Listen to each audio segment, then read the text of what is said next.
Hi ಎಲ್ಲರಿಗೂ ನಮಸ್ಕಾರ. ನಮ್ಮ ಚಾನೆಲ್ ಯಾರಾದರೂ ಹೊಸಬ್ರು ನೋಡ್ತಾ ಇದ್ರೆ ದಯವಿಟ್ಟು ಸಬ್ಸ್ಕ್ರೈಬ್ ಮಾಡಿ, ಲೈಕ್ ಮಾಡಿ ಮತ್ತು ಶೇರ್ ಮಾಡಿ. ನೆನ್ನೆ ಮೊನ್ನೆ ಬಿಗ್ ಬಾಸ್ ನೋಡಿದ್ರಾ? ಹೇಗನ್ನಿಸ್ತು ಕಮೆಂಟ್ ಮಾಡಿ ತಿಳಿಸಿ. ಯಾಕೋ ಈ ಸೀಸನಲ್ಲಿ ಸುದೀಪ್ ಸರ್ ಕಾಸ್ಟ್ಯೂಮ್ ಅಷ್ಟು ಚೆನ್ನಾಗಿಲ್ಲ ಅನ್ಸುತ್ತೆ. ನಾನು ಸೀಸನ್ ಫುಲ್ಲು ನೋಡಿದ್ದೀನಿ, ಅವರ ಡ್ರೆಸ್ಸು ಅಷ್ಟು ಇಂಪ್ರೆಸ್ ಆಗಿಲ್ಲ. ಮತ್ತೆ ಶನಿವಾರದ ಎಪಿಸೋಡ್ ಮಾತಾಡಬೇಕಂದ್ರೆ ಕಾವ್ಯ ಫ್ಯಾಮಿಲಿ ಬಂದಾಗ ಅದರ ಬಗ್ಗೆ ಮಾತಾಡಿದ್ರು. ಆದರೆ ನನಗೆ ಒಂದು ಅರ್ಥ ಆಗ್ತಿಲ್ಲ. ಲಾಸ್ಟ್ ಸೀಸನ್ನಲ್ಲಿ ಚೈತ್ರ ಅವರು ಇದೇ ಥರ ಹೊರಗಡೆ ಹೋದಾಗ ಅವರ ಬಗ್ಗೆ ಫೀಡ್ಬ್ಯಾಕ್ ತಗೊಂಡು ಬಂದಿದ್ರು. ಆಗ ಸುದೀಪ್ ಚೈತ್ರಗೆ ಒಂದು ಎಪಿಸೋಡ್ ಫುಲ್ ಕ್ಲಾಸು ತಗೊಂಡಿದ್ರು. ಆದರೆ ಕಾವ್ಯ ಫ್ಯಾಮಿಲಿ ಮಾಡಿದ್ದ ತಪ್ಪನ್ನು 5 ವಾಕ್ಯದಲ್ಲಿ ಮುಗಿಸ್ತರು. ಮತ್ತೆ ಅವರ ತಂದೆ ತಾಯಿನ ಮತ್ತೆ ಮನೆಗೆ ಕರೆಸಿ ಮೀಟ್ ಮಾಡಿಸ್ತರು. ಆದರೆ ಕಾವ್ಯ ಅವರಿಗೆ ಅಷ್ಟೇನೂ ಕ್ಲಾಸು ತಗೊಂಡಿಲ್ಲ. ಲಾಸ್ಟ್ ಸೀಸನ್ನಲ್ಲಿ ಚೈತ್ರ ಅವರಿಗೆ ತಗೊಂಡಷ್ಟು ಈ ಸೀಸನ್ನಲ್ಲಿ ಕಾವ್ಯ ಅವರಿಗೆ ತಗೊಂಡಿಲ್ಲ.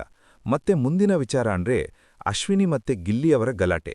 ಈಗ ಈ ವಿಷಯದಲ್ಲಿ ತುಂಬಾ ಕಾಮಿಡಿಯ ಟ್ಯಾಗ್ ಹಾಕಿ ಅದನ್ನ ಬೇಗ ಮುಗಿಸ್ತರು. ಈ ವಿಷಯದಲ್ಲೂ ಕೂಡ ಕ್ಲಾರಿಟಿ ಕೊಡಕ್ ಹೋಗಿಲ್ಲ. ಮತ್ತೆ ನೆಕ್ಸ್ಟ್ ಗಿಲ್ಲಿ ವಿಚಾರಕ್ಕೆ ಬರ್ತಾರೆ. ಅವರು ಬೇರೆಯವರ ಕ್ಯಾಪ್ಟನ್ಸಿಯಲ್ಲಿ ಹೇಗೆ ಕೆಲಸ ಮಾಡಿದ್ರು ಅಂತ ವಿಟಿ ತೋರಿಸಿದ್ದಾರೆ. ಮತ್ತೆ ಇನ್ನೊಂದೇನು ಹೇಳ್ತಾರಂದ್ರೆ ಬಿಗ್ ಬಾಸ್ ಗಿಲ್ಲಿ ಅವರಷ್ಟು ಚೆನ್ನಾಗಿ ಯಾರೂ ಅರ್ಥ ಮಾಡ್ಕೊಂಡಿಲ್ಲ ಅಂತ ಹೇಳ್ತಾರೆ. ಮತ್ತೆ ಇನ್ನೊಂದು ಎಪಿಸೋಡ್ನಲ್ಲಿ ಕ್ಯಾಪ್ಟನ್ ಮತ್ತು ಕ್ಯಾಪ್ಟನ್ ರೂಮಿಗೆ ಯಾರೂ ಸರಿಯಾಗಿ ಮರ್ಯಾದೆ ಕೊಡ್ತಾ ಇಲ್ಲ ಅಂತ ಕ್ಯಾಪ್ಟನ್ ರೂಮ್ನ ಕ್ಲೋಸ್ ಮಾಡಿಸ್ತಾರೆ. ಮತ್ತೆ ಈಗ ಹೇಳ್ತಾರೆ ಕ್ಯಾಪ್ಟನ್ ಮಾತಿಗ ಮರ್ಯಾದೆ ಕೊಡ್ಬೇಕಲ್ವಾ ಅವರಿಗೆ ಅಂತಾನೂ ಹೇಳ್ತಾರೆ. ಮತ್ತೆ ಗಿಲ್ಲಿಗೆ ಕ್ಯಾಪ್ಟನ್ಸಿಯಲ್ಲಿ ಕೆಲಸ ಮಾಡಿಲ್ಲದಿದ್ದನ್ನು ಇಂಡೈರೆಕ್ಟ್ ಆಗಿ ಹೊಗಳ್ತಾ ಇದ್ದಾರೆ. ಇಲ್ಲಿ ಯಾವುದು ಸರಿ ಯಾವುದು ತಪ್ಪು ನೀವೇ ಕಮೆಂಟ್ ಮಾಡಿ ತಿಳಿಸಿ. ಮತ್ತೆ ಕ್ಯಾಪ್ಟನ್ಸಿ ಟಾಸ್ಕಲ್ಲಿ ಉಸ್ತುವಾರಿ ರಾಶಿಕಾ ಅವರದೇ ತಪ್ಪು ಅಂತ ಹೇಳಿದ್ರು. ಆದರೆ ಧನುಷ್ ಒಬ್ಬ ಆಟಗಾರನಾಗಿ ತಪ್ಪು ಮಾಡಿದ್ದು ಹೇಳಲೇ ಇಲ್ಲ. ಮತ್ತೆ ಡೈರೆಕ್ಟ್ ಆಗಿ ಕ್ಯಾಪ್ಟನ್ಸಿಯನ್ನು ಒಪ್ಪಿಕೊಳ್ಳಿ ಅಂತ ಹೇಳಿ ಆ ವಿಷಯನ ಅಲ್ಲಿಗೆ ಮುಗಿಸಿದ್ರು. ನೆಕ್ಸ್ಟ್ ನಿನ್ನೆ ಸಂಡೇ ಎಪಿಸೋಡ್ನಲ್ಲಿ ಮೊದಲಿನ ತರಾನೇ ಬರೀ ಕಾಮಿಡಿ ಮಾಡೋದ್ರಲ್ಲೇ ಅರ್ಧ ಎಪಿಸೋಡ್ ಮುಗಿಸ್ತಾರೆ. ಅದರಲ್ಲಿ ಯಾವ ಲಾಜಿಕೂ ಇರೋದಿಲ್ಲ. ಎಕ್ಸಾಂಪಲ್ ಹೇಳ್ಬೇಕಂದ್ರೆ ರಕ್ಷಿತಾ ವಿಚಾರ.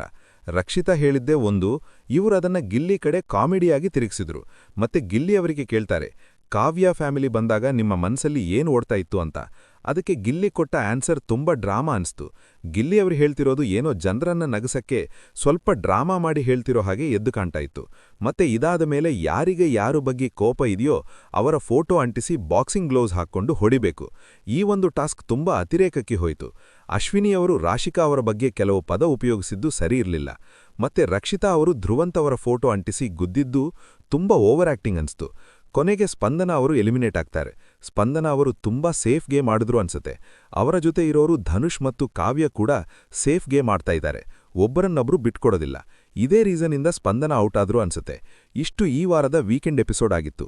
ನನಗೇನೂ ಅಷ್ಟಿಷ್ಟ ಆಗಲಿಲ್ಲ. ಮುಂದಿನ ಎಪಿಸೋಡ್ ಬಗ್ಗೆ ನೆಕ್ಸ್ಟ್ ವಿಡಿಯೋದಲ್ಲಿ ಮಾತಾಡ್ತೀನಿ. ಎಲ್ಲರಿಗೂ ಧನ್ಯವಾದ.